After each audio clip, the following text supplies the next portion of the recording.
In WordPress, using the Rank Math SEO plugin, the meta title is set within the Edit Snippet section of the Rank Math panel when editing a post, page, or product.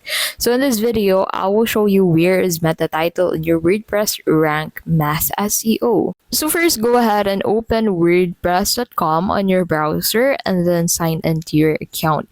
And then head over into the Pages tab once you're signed in, and then head over into that specific page where you want to find the meta title of your WordPress website. So I will show you how you can find it on a classic editor since I am using a classic editor. Open the post or page in Classic Editor, scroll down to the Rank Math SEO section, which you'll find at the very bottom of your screen, and then under the General tab, click on Edit Snippet and enter your meta title in the title field.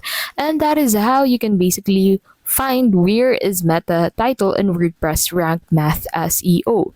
If this video was helpful, please don't forget to give this video a like and subscribe for more videos like this.